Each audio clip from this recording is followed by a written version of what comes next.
कम कोणी कर। दादी की आंखों में भी नमी आ गई थी। हाँ अनु, माँ एकदम सही कह रही हैं। अब रोने की नहीं, खुशियां मनाने के दिन आए हैं। और अब तू अकेली नहीं है, पुलकित के साथ साथ अब हम सब भी तेरी फैमिली में शामिल हो गए। बोल करेगी ना हम सबको अपनी फैमिली में शामिल। कविता ने अनु की तरफ देखते हुए कहा। पीछे गैलरी में खड़े हुए पुलकित और उन सब की बातों को सुनकर सोते हुए से उठकर आ चुके अमित की आंखें भी न जाने कब गीली हो चुकी थी। दूसरी तरफ अपने रूम की खिड़की की ओर से पीयू भी उन सब की बातों को सुन रही थी और उसका मन कर रहा था कि वो दौड़ कर जाए और पुलकित को अपने गले से लगा ले। अनु बस रोते हुए मुस्कुरा पड़ी थी और कविता ने उसे अपने गले से लगा लिया था। आप सब तो मेरे परिवार में तभी शामिल हो गए थे जब पुलकित अक्सर आप सबको अपनी बातों में शामिल कर लिया करता था और मुझे बहुत खुशी होती थी ये सोचकर कि मेरे अलावा भी इस दुनिया में कोई है जो मेरे पुलकित को अपने बच्चे जैसा ही समझता है। अनु ने उन सब की ओर देखते हुए कहा, तुम सच कह रही हो अनु। पुलकित को पहली बार जब देखा था तो वो कहीं से भी मुझे अजनबी लगा ही नहीं। उसे देखकर हमेशा ऐसा ही फील होता था कि इस बच्चे से कुछ अलग सी, कुछ स्पेशल सी बॉन्डिंग है। अखिलेश जी ने भी कविता जी की बातों पर मुहर लगाते हुए कहा। सौरभ की जिंदगी। मुझे पुलकित की पसंद पर पहले भी कोई सवाल नहीं था, पर अब जब उसकी पसंद पीयू है तो फिर मेरे कुछ कहने सुनने की कोई जरूरत ही नहीं है। अनुराधा ने अपने आंसू पूछकर मुस्कुराकर कहा, अब जब था लोगा नु कोई पूछताछ कोनी करनी से ते फिर महा के कहूं सो के लगे हाथों इन दोनों की भी चट मंगनी पट ब्याह करा दे वैसे। जय माए छोरे पे तो घना विश्वास है कि वह कोई कांड को नहीं करूंगा, पर यो छोरी रे महारा राम जी कांड करण के मामले में एकदम अपने भाई परी गई से। दादी ने जैसे ये बात कही, अनुराधा, कविता और अखिलेश जी सब हंसने लगे थे और पीछे खड़े पुलकित ने शरारत से मुस्कुराते हुए अमित की तरफ देखा तो अमित ने धीरे से कहा कि क्या साले जीजा, शायद तूने सही से सुना नहीं। पीयू की तारीफ हो रही और वो भी कांड करने में, तो बेटा मुझ पर हंसने से पहले ना अपनी खैर मना ले तू, क्योंकि पीयू मुझसे तो कांड करने से रही और ऐसा कौन है जिसके साथ कांड करने से पहले उसे सोचने की कोई जरूरत नहीं पड़ेगी यार। अमित ने इतना कहकर उसकी तरफ एक गहरी नजर से देखा और वहां से तिरछी मुस्कान लिए चला गया। ये साला तो सच में सच कह गया है, पर फिलहाल कांड तो मैंने किया है और पीयू मुझसे नाराज है। सोच पुलकित सोच, कैसे और क्या बोल के मनाएगा प्रिया को, अगर है तो सच में बावली लड़की। उसी शाम Chandigarh, Mehra mention. Mom dad किधर हैं, कब तक आएंगे? सुबह से 10 बार पूछ चुका हूँ, हर बार एक ही जवाब सुनकर मैं बोर हो गया। सौरभ ने अपनी मॉम सुजाता मेहरा से पूछा, जो कि खुद सुबह से किसी एनजीओ की मीटिंग में गई हुई थी और बस अभी आई थी सिर्फ कपड़े चेंज करने के लिए।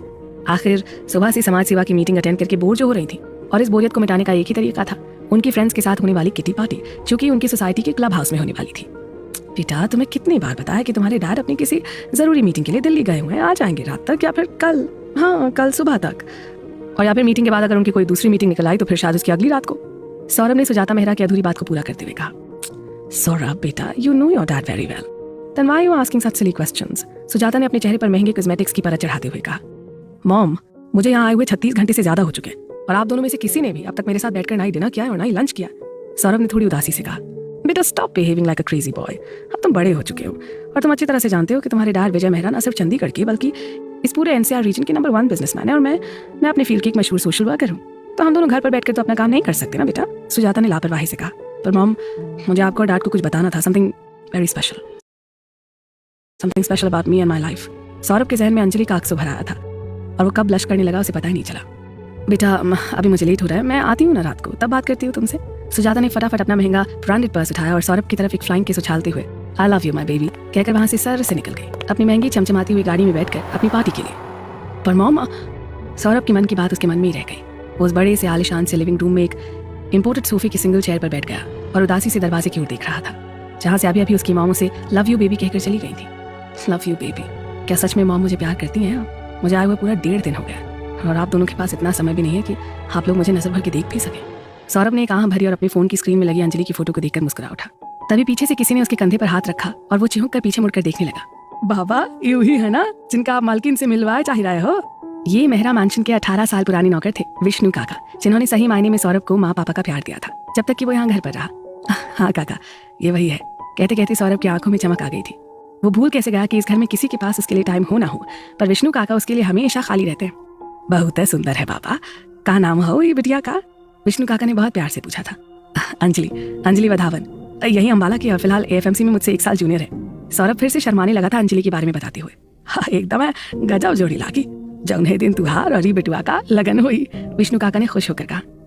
पर काका मामा और डैड को तो फुर्सत ही नहीं है कि वो मेरी बात सुन सके। सौरभ का मुंह फिर से लटक गया था। ऐसा ना ही हो बचुआ, वही दोनों तुहार माँ बाबू जी हो, आप ही देख लियो बाबा।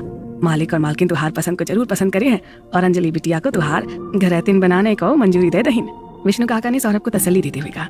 विष्णु काका की भाषा कभी कभी सौरभ को समझ में नहीं आती थी, पर वो इतना तो जान ही जाता था कि वो सौरभ और अंजलि के लिए खुश हो रहे थे और अपना आशीर्वाद दे रहे थे। होप सो काका। सौरभ ने कहा और वहां से उठकर बाहर चला गया। पर उसके जाते ही विष्णु काका के चेहरे पर परेशानी की सलवटें उभर आई थी। चेहरा मोहरा तो एकदम है वही के जैसन लागी रहा। हे बंसी वाले, जो कहुआ गरीब बिटुआ वही खानदान की हुई तो। विष्णु काका ने अपने चेहरे पर उभर आई पसीने की बूंदों को साफ किया और अपने काम में लग गए। पर रह रहकर उनके जहन में अंजलि का चेहरा घूम रहा था और ये बात भी उन्हें परेशान कर रही थी कि अगर उनका अंदाजा सच में सही निकला तो फिर ये शादी इतनी आसानी से तो नहीं होगी जितना कि सौरभ बाबा को लग रहा है। मथुरा शांतिवन। आ गई मेरी लाडो। गेट के बाहर टकटके लगाए न जाने कब से खड़े हुए सत्येंद्र जी की नजर जैसे ही मेन गेट से होते हुए अंदर पोर्ट से आती हुई मयंक की गाड़ी पर पड़ी, उनकी बाँछें खिल उठी और उनका चेहरा फूल जैसा खिल उठा। कुछ तो ऐसे हो रहा है जैसे कोई बहुत बड़ा तीर मार कर आ रही है ये लड़की। अंदर से आरती की थाली लेकर आती हुई पूनम जी की नजरें भी अब तक सोनम पर पड़ चुकी थी और उनकी निगाहों में उसके आने की नापसंदगी साफ साफ दिखाई दे रही थी। पापा। उम्मीद के मुताबिक गाड़ी रुकते ही सोनम गेट खोलकर भागते हुए सत्येंद्र जी की तरफ आई और जोर से उन्हें गले लगा लिया। ओ पापा, आपको पता है हमने आपको कितना मिस किया। सोनम उनकी बाहों में छोटे बच्चे की तरह झूल रही थी। उतना ही जितना कि मैंने अपनी बिटिया को मिस किया है ना, सत्येंद्र जी ने लाड़ लड़ाते हुए कहा। सोनम ने लाड़ में कहा। अच्छा तो फिर तुम ही बता दो, सत्येंद्र जी ने जैसे हार मानते हुए कहा। आपसे इतनों सा ज्यादा। सोनम ने अपने अंगूठे और तर्जनी उंगली को आपस में मिलाकर एक आंख को छोटा करते हुए कहा। ओ मेरी गुड़िया, तेरी इन्हीं बातों को सुनने के लिए तो तेरे इस बूढ़े बाप के कान तरस गए थे। सत्येंद्र जी ने उसे अपनी आंख में छुपाते हुए कहा। पापा मैं भी हूँ। पीछे से मयंक ने आते हुए कहा। आजा बेटा आजा, तू भी आजा। कितने दिनों के बाद तुम दोनों को अपने गले से लगाकर मेरे कलेजे को ठंडक मिल रही है। सत्येंद्र जी ने बहुत सुकून से कहा। मयंक। पीछे खड़ी पूनम जी ने उसे आदेशात्मक लहजे में आवाज देते हुए कहा। जी माँ। मयंक ने उनकी तरफ अपने कदम बढ़ा दिए। सोनम भी पूनम जी को देखकर मुस्कुराई थी, पर पूनम जी का रिएक्शन कुछ ऐसा था कि जैसे सोनम वहां पर थी ही नहीं। पूनम जी ने मयंक का तिलक करके आरती की और उसे मीठा खिलाकर पानी पिलाया। सोनम ये सब बहुत आस भरी निगाहों से देख रही थी। पूनम जी जब आरती की थाली को लेकर वहां से जाने लगी तो मयंक ने उन्हें टोक दिया। माँ, सोनम भी मेरे साथ ही आई है। आरती घर के लड़के के लिए होती है, उनके लिए नहीं जिनके की कुल खानदान का कोई अता पता ही ना हो। और वैसे भी मैं कितनी बार बता चुकी हूँ कि इस लड़की के लिए कुछ भी उम्मीद करना बेकार है, क्योंकि मैं इसे अपनी बेटी नहीं मानती। पूनम जी ने आरती की थाली वहीं पटक दी और वहां से चली गई। भाई भाई रहने दीजिए ना, हमें सच में कोई फर्क नहीं पड़ता इन सबसे। हम खुश हैं कि हम कुछ दिनों के लिए फिर से यहाँ अपने घर वापस आ गए, आपके पास, पापा के पास। सोनम ने अपने आंसुओं को भरसक रोकने की कोशिश करते हुए कहा। तू सच में इस नर्क में आकर खुश है बिट्टू। मयंक की आंखें भीग गई थी सोनम को अपने आंसुओं को छिपाने की कोशिश करते हुए देखकर। हाँ भाई, हमारे लिए आपसे और पापा से बढ़कर कुछ भी नहीं है। माँ की हमारे लिए नफरत भी नहीं। सोनम के चेहरे पर मुस्कुराहट थी। वेलकम सोनम। सोनम आरती तो तेरी भी होगी और वो मैं करूंगा, मयंक ने दृढ़ स्वर में कहा और दरवाजे के अंदर आकर उसने आरती की थाली उठाई और दरवाजे के उस पार खड़ी सोनम के माथे पर छोटा सा तिलक लगाकर उसकी आरती उतारी और मीठा खिलाकर पानी पिलाया। सोनम के आंसू जो अब तक उसकी बड़ी बड़ी आंखों में कहीं छिपे हुए बैठे थे, टप टप करके गिरने लगे थे। नहीं बेटा, तू तो मेरा बहादुर बेटा है ना, सत्येंद्र जी ने सोनम के आंसू पोंछते हुए कहा। हाँ पापा। सोनम सुबकते हुए भी मुस्कुरा उठी थी। शांति, सोनम का और मयंक का सामान उनके कमरे में पहुंचा दो और कैलाश से कहकर आज रात के डिनर में सब कुछ सोनम और मयंक की पसंद के हिसाब से ही बनवा लो। हाँ, मीठे में सूजी का हलवा जरूर बनवा लेना, और वो भी ढेर सारे बादाम और सूखा नारियल घिसकर, मेरी लाडो को बहुत पसंद है। सत्येंद्र जी ने शांति को सब कुछ समझाते हुए कहा। जी साहब, आप चिंता ना करें, खाना और मीठा बिल्कुल वैसा ही बनेगा जैसा कि मयंक भैया और सोनम बिटिया को पसंद है। शांति ने खुशी खुशी उन दोनों का सामान अपने साथ ले जाते हुए कहा। जितनी ये लड़की मुझे नापसंद है, उससे ज्यादा ये दोनों उसके दीवाने बने बैठे हैं। पता नहीं किस दिन और किस तरह से मुझे इस लड़की से छुटकारा मिलेगा। पूनम जी ऊपर अपने कमरे की खिड़की से नीचे हॉल का नजारा देखकर कुड़ते हुए बोली।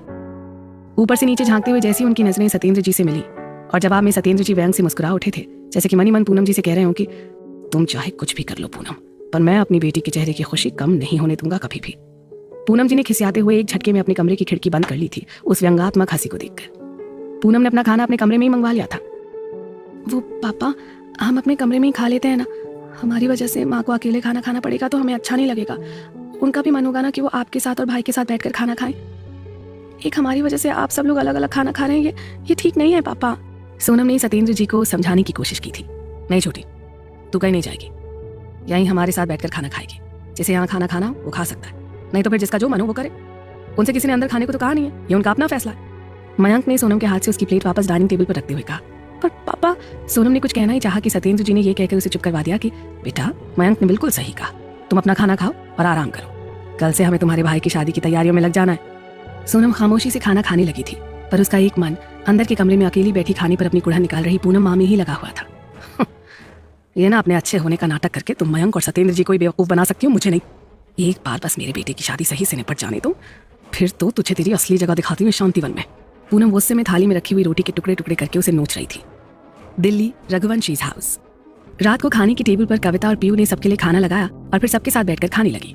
पर आज 2 लोगों की सांसें रुकी हुई थी और उन्हें आज खाना खाने में कुछ ज्यादा दिलचस्पी नहीं दिख रही थी, पर सबका साथ देने के लिए वो बस थोड़ा थोड़ा चुग रहे थे। अब तक तो आप लोग समझ ही गए होंगे कि वो दोनों महानुभाव कौन है। अजी भाई, हमारे जीजा साले की जोड़ी। पुलकित बेचैन था कि आज दोपहर बाद से पीयू ने उससे बात नहीं की थी, जबकि उसने बहुत कोशिश की थी, पर पीयू हर बार उसे टालकर इग्नोर करके चली जाती थी। और हमारे मिस्टर एरोगेंट, उन्हें आज अपनी धर्मपत्नी जी की बहुत याद आ रही थी। पता नहीं क्यों, पर उसे बहुत अजीब सी फीलिंग हो रही थी कि वो खुश नहीं है वहां पर। कुछ तो है जो उसे चैन नहीं लगने दे रहा था और उसे बहुत बेसब्री से रात के गहराने का इंतजार था। जब उसकी प्रिंसेस अपने भाई और पापा जी से बतियाने के बाद अपने कमरे में जाएगी तो वो उससे बात करेगा, फोन पर ही सही, पर उसकी आवाज सुनकर खुद को तसल्ली देने की कोशिश करेगा कि उसकी प्रिंसेस उससे दूर होकर ठीक तो है। रात के 11:30 बजे, चंडीगढ़, मेहरा मैंशन। मॉम, आप आ गई? मैं कब से आपका वेट कर रहा था। सौरभ ने सुजाता के पीछे पीछे उसके कमरे में जाते हुए कहा। सॉरी बेटा, मुझे लेट हो गया। तुमने खाना खाया? विष्णु ने तुम्हें खाना खिलाया ना? सुजाता अपने बिस्तर पर निढाल होकर लेटते हुए बोली। मॉम, मैंने आपको बताया था ना कि मैं आपसे कुछ बात करना चाहता हूँ जो मेरी जिंदगी के लिए बहुत स्पेशल है। सौरभ ने सुजाता की खाने वाली बात पर ज्यादा ध्यान नहीं दिया था। ओह हाँ बेटा, मुझे याद है, but I am so sorry बेटा। Your mama is very tired today, excuse me. इस बारे में सुबह बात करते हैं बेटा, okay? Good night, love you. Sujata कहते कहते वहीं बिस्तर पर ढीर हो गई। सौरभ को अब एहसास हुआ कि शायद उसकी माँ ड्रिंक करके भी आई थी। वो बुझे मन से अपने रूम में वापस आकर बैठ गया। ये उसके लिए कुछ नया नहीं था। हर बार की छुट्टियां उसकी सिर्फ इसी इंतजार में बीत जाती कि उसके वापस जाने से पहले शायद एक दिन तो ऐसा आएगा जब वो अपने मॉम डैड के साथ बैठकर एक फैमिली की तरह खाना खा सके। पर इस बार उसे उम्मीद थी कि जब वो अपनी शादी से रिलेटेड बात अपने पेरेंट्स को बताएगा, कम से कम तब तो वो लोग उसे सुनेंगे। पर हर बार की तरह इस बार भी उसे सिर्फ निराशा ही हाथ लगी थी। मेरी जिंदगी और उसकी खुशियों से बढ़कर भी आप दोनों के लिए कुछ हो सकता है क्या? सौरभ का दिल अंदर ही अंदर घायल हो चुका था। एक मेरे कमीने दोस्त हैं जो कभी मुझे उदास नहीं होने देते, चाहे मैं कुछ भी कांड कर डालूं। और दूसरी तरफ मेरे अपने सो कॉल्ड फैमिली मेंबर्स हैं जिनके लिए मेरी खुशी या मेरी तकलीफ से ज्यादा परवाह अपनी सोशल इमेज और रेपुटेशन की है। दोनों तरफ की तुलना करते करते सौरभ की कब आंख लग गई उसे पता ही नहीं चला। दिल्ली, रघुवंशीज हाउस। अखिलेश जी ने खाने के बाद चाय पीते हुए सबको बताया कि कल उन्होंने पंडित जी को दोपहर के खाने पर बुलाया है, प्रिया और पुलकित की शादी और सगाई की डेट फिक्स करवाने के लिए। उनकी ये बात सुनकर सब खुश हो गए थे। डुग्गू ने पास में बैठे हुए पुलकित के कान में धीरे से कहा कि साले जीजे, अपनी बर्बादी की पहली किश्त मुबारक हो। कैसा साला यार तू, बाय गॉड, खुद साला होकर मेरी खिंचाई करता है तू। पुलकित ने एक भाव ऊपर चढ़ाते हुए धीरे से कहा। तो तुझे तो मैंने पहले ही बोला था ना कि मैं साला ना थोड़ा सा कमीना टाइप का हूँ। जो जीजा जी बोलेंगे वही मैं करूंगा टाइप का नहीं हूँ, समझा? अमित ने भी पुलकित के ऊपर अपना टशन दिखाते हुए कहा। कहा फंसा दिया प्रभु, बहन बात नहीं करती और भाई बात करने नहीं देता। रवि सही कह रहा था कि पूरी दुनिया में मुझे इस गब्बर सिंह की वो बावली बहन ही मिली थी प्यार करने के लिए। पुलकित मनी मन अपनी इक्वेशन फिट कर रहा था कि सामने से पीयू आकर उसका जूठा चाय का कप उठाकर ले गई और हर बार की तरह इस बार भी उसके चेहरे पर नाराजगी वाले भाव थे। उफ पीयू, अब बहुत हो गई है नाराजगी। मेरी जान अटकाकर तुम्हें अपनी नाराजगी जतानी है। पर सच में इसने कहा था कि जब आपका दिलबर आपसे खफा हो जाए तो उसका हुस्न और भी हसीन हो जाता है, और इस समय गुस्से में तो तुम और भी ज्यादा खूबसूरत लग रही हो। पुलकित कुछ सोचते हुए अपनी जगह से उठा और सीधा किचन की तरफ रुख कर लिया। पीयू कप धुलकर उन्हें स्लैब पर लगा रही थी। पीयू सॉरी यार, अब बस हो गया ना, और कितनी देर तक मुझसे नाराज रहकर मेरी जान लेने का इरादा है? पुलकित ने उसके हाथ से कप को लेकर स्लैब पर रखते हुए कहा। पुलकित, मुझे तुमसे कोई बात नहीं करनी है और तुम जाओ यहाँ से, इससे पहले कि यहाँ कोई आ जाए। पीयू ने उसके हाथ से अपने हाथ को छुड़ाते हुए कहा। और ना जाऊँ तो? वैसे भी तुम मुझे जिसकी धमकी दे रही हो ना, वो कब का अपने रूम में जा चुका है। पुलकित ने दोबारा से प्रिया को अपनी तरफ खींचते हुए कहा। पर मुझे तुमसे कोई बात नहीं करनी है, मुझे नींद आ रही है। प्रिया ने जानबूझकर उबासी लेते हुए कहा और वहां से चली गई। तेरी नींद की तो मैं मेरी नींद उड़ाकर खुद सोने जा रही हूँ और तुम्हें लगता है कि मैं ऐसा होने दूंगा? तो मिस प्रिया रघुवंशी, आपने बाबा पुलकित देव को ना बड़े हल्के में ले लिया है। पुलकित ने अपने दिमाग में कुछ खिचड़ी पकाते हुए कहा और वहां से बाहर चला गया। पीयू का गुस्सा। पीयू पुलकित से अपना हाथ छुड़ाकर टेरेस पर चली आई थी। इस समय दिन भर की जद्दोजहद के बाद सभी लोग आराम फरमा रहे थे, बस प्यार में बेसब्री से दीवाने दिलों को छोड़कर। अरे ये कहाँ चली गई? रूम में नहीं है तो फिर? पुलकित ने पीयू के कमरे में बाहर से ही झांक कर देखा। कुछ सोचते हुए फिर वो टेरेस की तरफ चल दिया और टेरेस के दरवाजे खुले हुए देखकर वो मुस्कुरा उठा। ओह, तो तुम यहाँ हो? तुम यहाँ हो? पर मुझे तो लगा था कि कोई मुझसे इस कदर खफा है कि वो मेरी फेवरेट जगह पर शायद ही आए। पुलकित पीयू के बगल में जाकर खड़ा हो गया था। पीयू ने पुलकित की तरफ एक तिरछी नजर डाली और कहा कि एक्सक्यूज मी, ये ना मेरी फेवरेट जगह है, समझे तुम? तुम्हारे जाने के बाद मैं यहाँ आकर घंटों आंसू बहाया करती थी, उस हिसाब से ना ये मेरी फेवरेट जगह है, समझे? पीयू ने पुलकित की तरफ एक उंगली करते हुए कहा। पर तुम यहीं क्यों खड़ी हो जबकि तुम तो मुझसे बात भी नहीं कर रही हो? पुलकित ने पीयू की तरफ देखा। क्योंकि मैं ना तुमसे नाराज हूँ, पर प्यार भी तो करती हूँ ना, यू इडियट, पीयू ने झल्लाते हुए बोला। पर पीयू की ये बात सुनकर पुलकित मुस्कुरा उठा था। मेरा खून चलाकर यूं मुस्कुराना बंद करो, पीयू ने नाक से कूट कर कहा और मुंह फेर कर खड़ी हो गई। और तुम जो मेरा दोपहर से खून के साथ साथ जी जलाए जा रही हो, उसका क्या? हाँ? पुलकित ने पीयू के कंधे पर अपनी चिन रखते हुए कहा।